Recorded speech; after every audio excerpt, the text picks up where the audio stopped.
ये तफहीम एक नंबर का दलाल तफहीम है, दूसरा नंबर का दलाल आदिल हसन आजाद है, तीसरा नंबर का दलाल इश्तियाक है, चौथा नंबर का दलाल माजिद हुसैन है। ये चारों दलाल का सरदार है अख्तरुल ईमान। इन साथियों नमस्कार, कैसे हैं आप लोग? आशा करता हूँ मस्त और ज़बरदस्त होंगे। दोस्तों, आज एक ऐसा वीडियो सामने नज़र आया है जहाँ पर जो है अख्तरुल ईमान साहब और आदिल हसन साहब को काफ़ी गाली गलौज करते हुए नज़र आ रहे हैं। वीडियो को देखते ही मैंने सोशल मीडिया प्लेटफॉर्म पर जाकर के वीडियो को डाउनलोड किया और डाउनलोड करने के बाद जो है इस वीडियो को मैं एक न्यूज़ के तरीके से बना करके इसको पेश किया।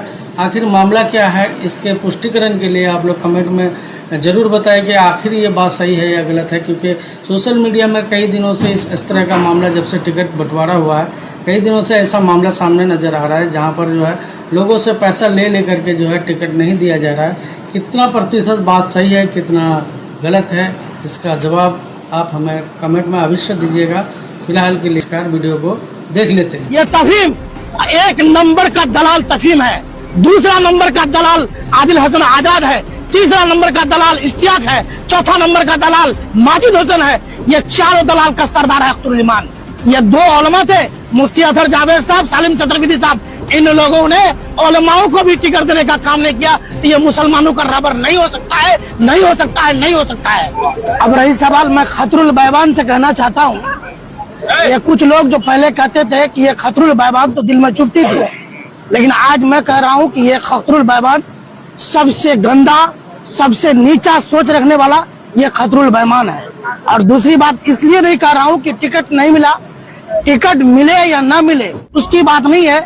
सबसे बड़ी बात यह है कि उन लोगों ने, अख्तरुल ईमान ने, अख्तरुल का भाई तफहीम ने, ये लोगों ने हम लोगों को ब्लैकमेल करके, हम लोगों को डार्क में रख करके जो क्या कहते हैं, पूरे विधानसभा को जो जगाने का और लोगों को वोट में तब्दील करने का जो इस्तेमाल किया, हमें इस बात से दुख है।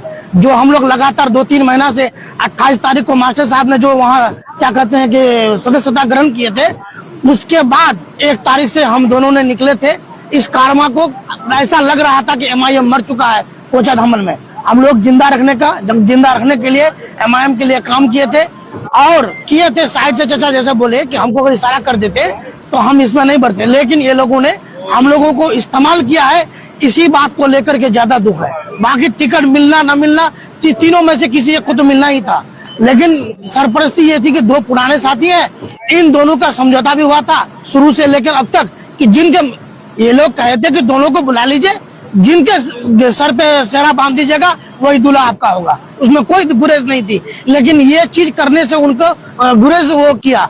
और दूसरी बात, हमने उनको कल भी कहा, उन्होंने कहा कि तुम जो झूठा इल्जाम लगाओगे क्या करोगे। कल भी कह रहा है कि ज्यादा से ज्यादा तुम लोग आकर के हमको क्या कहते हैं कि अमोर में जाकर के हरा दोगे, हम हार देंगे। उससे ज्यादा क्या कर सकते हो? उससे ज्यादा क्या कर सकते हैं ये तो समय बताएगा साहब। आपको हराने का नहीं, आपका किस्मत खराब कर देंगे हम लोग। और एक बात याद रखिए, जितना स्वार्थी के साथ काम किए है, ये खतरुल बैमान को, खतरुल बैमान के दलालों का दलाल है। ये खतरुल बैमान है, ये दलालों का दलाल है। जितना दलाल इन्होंने पाल करके किशनगंज के अंदर में रखा है, उतना मास्टर मुजाहिद का दलाल नहीं है।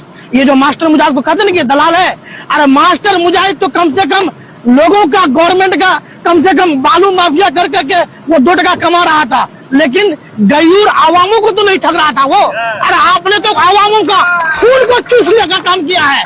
यहाँ के गरीब मजदूर किसान, जितने सीमांचल के लोगों का खून चूसने का काम किया है। ये चेहरा, ये रंगत जो दिख रहा है उसका, ये रंगा सियार है अख्तरुल ईमान, रंगा सियार।